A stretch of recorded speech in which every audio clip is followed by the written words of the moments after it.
इसी प्रकार पुष्पदंत नाम, वो तो तुलसीदास जी तो अभी थे अकबर के समय में।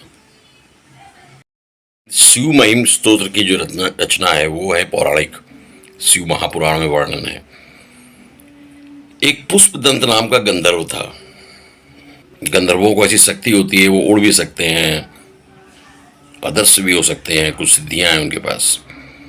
तो पुष्पदंत नाम का जो गंधर्व था वो इंद्र के साथ, इंद्र के राज्य में, इंद्र के दरबार में गायन का वर्क कार्य करता था। और साथ में शिव भक्त भी था, परम शिव भक्त था। तमाम तरह के फूलों से शिव भगवान का श्रृंगार करता था और फूलों पुष्पों का अति प्रेमी था गंधर्व। गंधर्व एक बार पृथ्वी भ्रमण के लिए निकला। पुष्पदंत घूमते घूमते उसे, चूंकि वो पुष्प प्रेमी था, फूलों का प्रेमी था, राजा चित्रार्थ का राज्य दिखा। काफी सुंदर, खूबसूरत, चारों तरफ फूल, महल के आसपास फूल, रोड किनारे फूल, फूलों के पेड़, बाग बगीचे सब, और खुशहाल राजा चित्रार्थ का राज्य था। पुष्पदंत ने सोचा अब कुछ दिन यहीं रुकते हैं। इतना हरा भरा, पुष्पों से भरा हुआ पृथ्वी मैंने कहीं नहीं देखा। और वो एक राज्य में, राजा चित्रार्थ के घूमते घूमते एक बगीचे में गया। वहां उसने देखा कि बड़े विचित्र और सुंदर पुष्प लगे हुए हैं, क्योंकि उस बगीचे का जो प्रयोग था स्वयं राजा अपने शिव पूजन में प्रयोग में लाते थे। राजा भी शिव प्रेमी थे, राजा चित्रार्थ। अब गंधर्व पुष्पदंत भी पुष्प प्रेमी और शिव आराधक। गंधर्व पुष्पदंत ने सोचा मुझे कौन देख पाएगा, मैं तो अदृश्य हो जाता हूँ, ऐसा करता हूँ अदृश्य होकर इसके फूल चुरा लेता हूँ और शिव भगवान की आराधना करता हूँ। और ऐसा ही किया गंधर्व ने, पुष्पदंत ने, और कुछ पुष्प चुरा लिए। सुबह जब राजा पूजन के लिए पुष्प लेने गया, देखा पुष्प गायब है। एक अद्भुत पुष्प जो था वो तो बिल्कुल ही गायब है। तो राजा ने सिपाहियों को बुलाया, सिपाहियों ने मुंह लटका लिया, तो हम लोगों को तो कोई दिखा नहीं, क्योंकि कोई आया यहाँ पर, हम लोग का पहरा रहता है।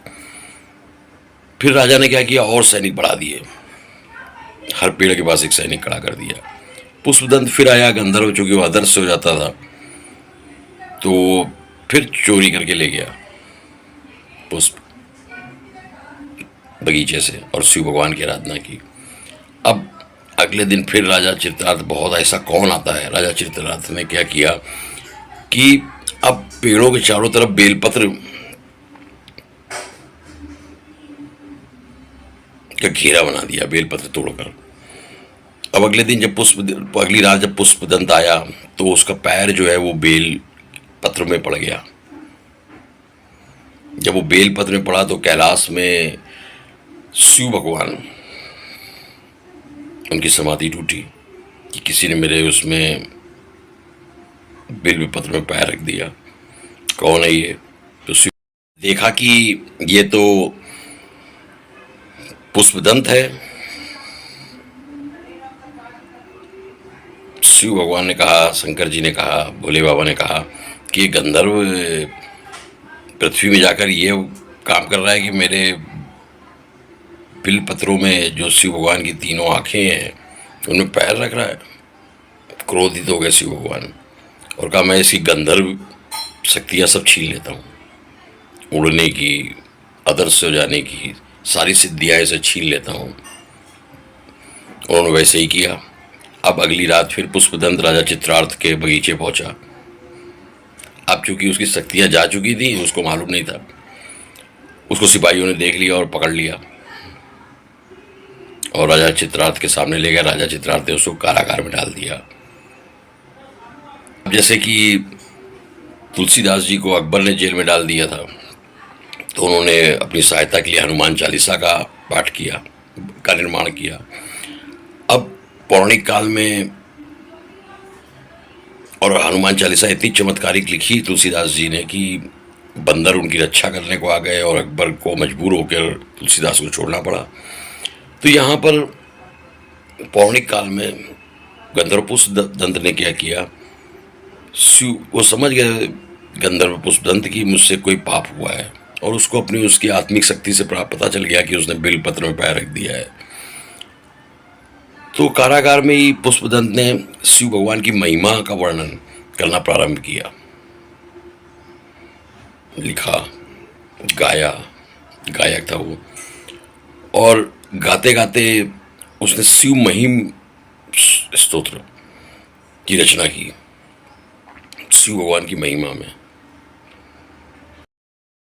प्रसन्न हो गए, तो प्रसन्न होकर शिव जी ने, शंकर जी ने, भोले बाबा ने पुष्पदंत की सारी शक्तियाँ आदर्श सोने की, उड़ने की, सब वापस कर दी। अब पुष्पदंत जो है कारागार से निकले और राजा चित्ररथ को सब बताया कि मैं ऐसा हूँ, गंधर्व हूँ, और ऐसे ऐसा मुझसे पाप हो गया था बेलपत्र में पैर रखने का। फिर पुष्पदंत और राजा चित्ररथ दोनों ने मिलकर शिव महिम स्तोत्र का पाठ किया और शिव भगवान की आराधना की। शंकर जी ने शिव महिम स्तोत्र को वरदान दिया है कि अगर कोई इसको रखता भी है अपने पास, अपने घर में, तो भी अत्यंत कल्याणकारी है ये।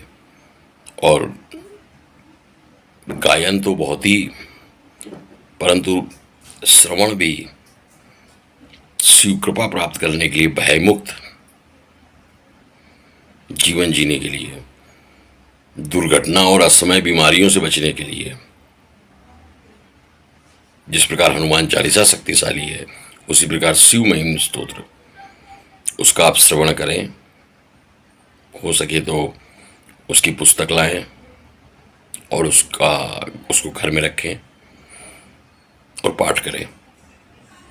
तो आने वाले 36 महीनों में, अभी है, अभी फूक फूक कर चलिए, तो जब भी कोई भ्रमण की योजना बनाए, तो शिव महिम स्तोत्र का श्रवण करके ही घर से निकलें। और तुलसीदास रचित ये बात तो याद ही रखें, चलत विमान कोल्हाल हुई, रघुबीर नाम जपो सब कोई।